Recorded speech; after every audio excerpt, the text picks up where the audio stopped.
It started like any other restless night. 2:47 a.m.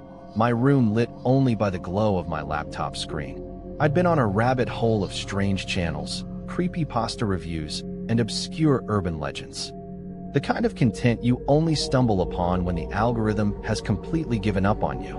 My coffee was cold, my eyes dry, but I kept scrolling. Then, out of nowhere, a thumbnail appeared at the edge of my recommended list.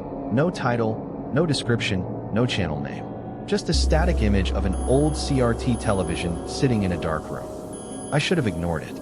Everyone knows the first rule of the internet at 3 a.m. Don't click on things that shouldn't be there. But curiosity has claws. I hovered my mouse over it.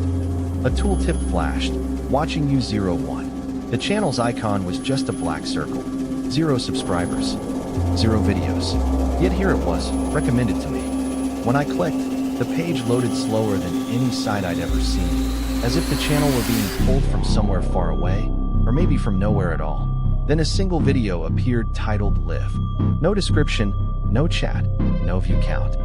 The thumbnail was a dark corridor, its walls flickering like candlelight.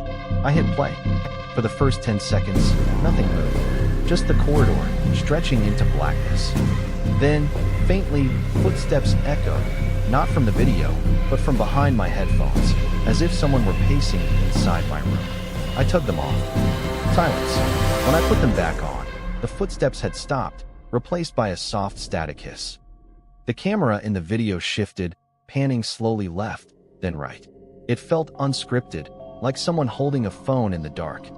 And then, I froze. The camera turned directly toward me. Not the viewer. Me. The lens filled the screen like an eye. For a split second, I thought I saw my own reflection in it, sitting at my desk. I laughed nervously, telling myself it was just a coincidence. Some kind of viral art project. But as the feed continued, the background in the video started to look eerily familiar. A desk. A mug. A laptop glowing. My exact setup. I slammed my laptop shut, heart hammering. The room plunged into darkness. The air felt heavier, as if someone else had entered. I turned on the light. Nothing there. My reflection in the window looked pale and wide-eyed. When I opened the laptop again, the video had stopped. The screen showed a single line of text in red, "We see you." The channel had no videos anymore. The URL had changed to watchingyou02. I copied it into another browser. This page doesn't exist. I should have walked away. Deleted my history. Unplugged everything. But something about that channel was magnetic. It felt alive, watching me even with the screen off. That night, as I lay in bed, my phone buzzed. A notification from YouTube. New upload from watchingyou01. My stomach dropped. My phone shouldn't have known about the channel. It wasn't even on my subscriptions. The thumbnail this time was my street, my building, taken from across the road. I clicked it. The video was only 5 seconds long. A shaky view of my apartment window, my bedroom window, lit from within. At the end of the clip, a whisper, so faint I almost missed it, "Keep watching." I didn't sleep that night. I thought if I just ignored the notification, it would go away. Maybe some hacker had scraped my location or some prankster friend had found a way to freak me out. But the next morning, when I opened YouTube out of habit, the channel was waiting for me again. Same black icon, same empty name. Except now there were 3 videos. The first thumbnail showed the entrance to my office. The second, my living room. The third, my childhood bedroom in my parents' house, thousands of miles away. I sat there frozen. None of these were public images. None of them were on any of my social media. When I clicked on the office video, it was like walking into my own life. Grainy footage of me leaving the building the day before, looking tired, fumbling for my keys. I paused it, scanning every corner of the frame. No hidden camera, no watermark. Just me, caught from some impossible angle, like the walls themselves had eyes. I slammed the laptop shut again. My heart was pounding so hard it hurt. When I opened it after a few breaths, the video had already changed. Now, it wasn't the outside of my office. It was my bathroom mirror. And written in steam across the glass, "We're already here." I hadn't even taken a shower that morning. I told myself it was a deep fake. Some crazy AI project scraping images from God knows where. But when I played the third video, the one of my childhood bedroom, it broke me. It wasn't just a room, it was a moment. The exact night my dad read me a bedtime story when I was 6. The camera was in the corner, looking down at the two of us. I could even hear the sound of his voice, soft and low. A memory no one else should have. That's when I realized the channel didn't just know my present. It knew my past.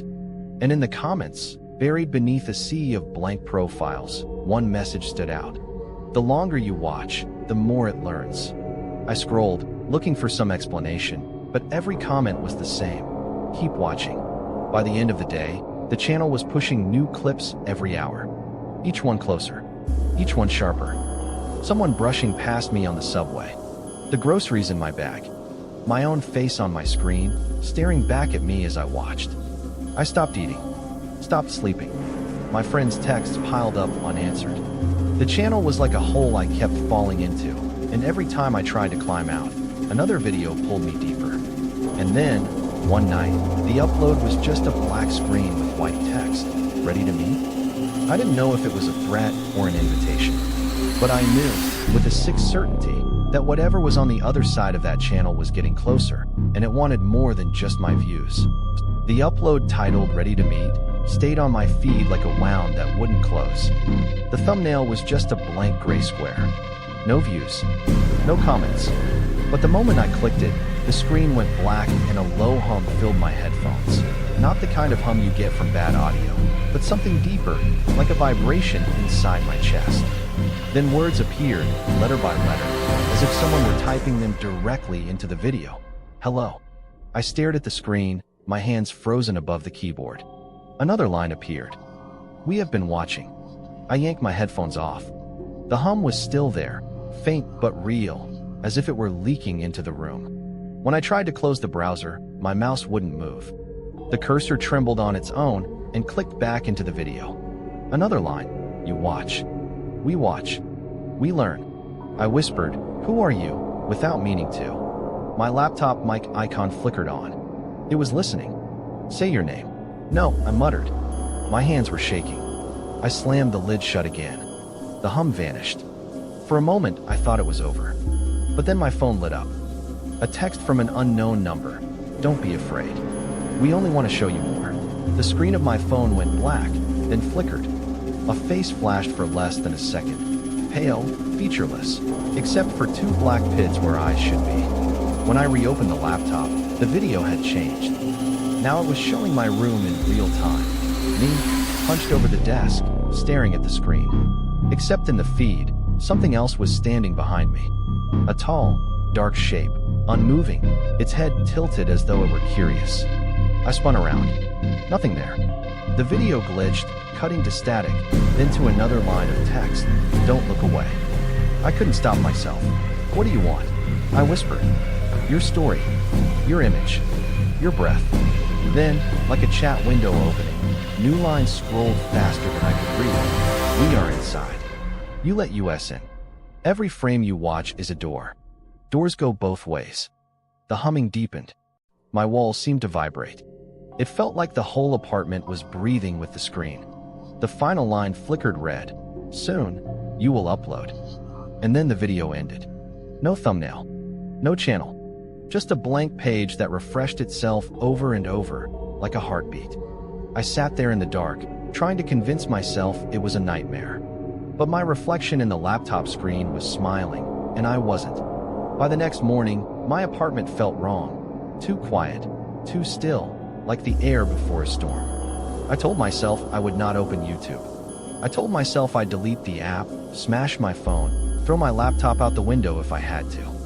But before I even touched the keyboard, a notification popped up on the corner of my screen by itself. Watching U01 has uploaded. New victim. My blood went cold. I hadn't subscribed, hadn't clicked anything since last night. I tried to shut the laptop. It wouldn't close. My webcam light came on. The thumbnail was a dimly lit hallway, familiar in a way I didn't want to place. I hovered my mouse over it and saw the preview, a door with my apartment number. When I finally clicked, the video played like a police evidence tape. Shaky footage of me, sitting at my desk, watching the screen. Then a cut to another viewer, a girl I didn't recognize, staring at her phone on a train. Her face pale, terrified. A whisper crawled out of my speakers. She watched too long. The next frame showed her apartment door. Another cut, the door ajar. The camera creeping inside. Then only darkness and a soft, wet sound. I slammed my palm on the power button. The laptop shut off. Silence. But in my ears the whisper still slithered. Keep watching, keep watching. I grabbed my phone to call 911. But before I could dial, a notification from YouTube appeared. Watching you 01 is live. Uploading now. My fingers shook as I tapped it. The stream was my own building, viewed from across the street. My own window glowing. The chat was empty except for a single user posting again and again, "You're next." My stomach lurched. I ran to the window and yanked the curtains shut. But the stream updated instantly, showing the curtains drawing closed from the outside. And then the worst part, another upload appeared, already scheduled. Its title read, "Your final video, 11:59 p.m. I checked the clock, 11:12. Less than an hour. I started unplugging everything, tearing cables out of the wall. The hum I'd heard before came back, louder now, vibrating through the floor. My lights flickered. The laptop turned itself on again, screen black, then text in red, "Run if you want. We already know where you'll go." Somewhere outside, a car alarm wailed, then stopped abruptly. The sound of footsteps in the hallway outside my door, slow and heavy. I pressed my ear to the wood. The footsteps stopped. A notification pinged. My phone screen glowed. The channel had just uploaded a still image. It was me, pressed against my own door, ear to the wood, taken from the hallway side. I staggered back, heart hammering. It wasn't just watching anymore. It was here. And at midnight, it was going to upload me. 11:46 p.m., my apartment had become a cage of flickering lights and faint whispers. Every screen glowed even when unplugged. The TV, the microwave display, my phone, all pulsing the same slow rhythm. The countdown to midnight felt alive, like something breathing down my neck. I grabbed my keys and bolted for the door. The hallway was empty but smelled of damp earth, like a freshly opened grave. The emergency light above the stairwell flickered red. As I ran down the stairs, my phone buzzed in my pocket. Against my better judgment, I pulled it out. A live stream was running by itself. Title, Escape Attempt. The feed showed me from behind, sprinting down the stairs, exactly as I was doing right now. My throat went dry. I turned the phone toward the wall. The stream's camera turned too. Every landing down was darker than the last, the walls warping like static. The building felt endless, repeating itself floor after floor. When I reached the lobby, it was no lobby at all but a dim corridor lined with dozens of flickering CRT televisions, each showing different clips of me, eating, sleeping, crying, watching. In one, I was staring back into the screen exactly as I was now, lips moving in sync. A voice came from every speaker at once, soft but sharp enough to slice through bone. Every frame you've watched is ours now. Step inside. Be seen forever. I covered my ears. No, I'm done watching. A screen near my feet flickered, showing my face up close. The lips moved, but the voice was mine and not mine. You can't stop. You clicked. You invited us. I ran, shoving past the rows of televisions. The corridor stretched into blackness. Behind me, the screens began to shatter one by one, spilling static like smoke. Ahead, a door glowed faintly. Its knob was an old VHS reel spinning slowly.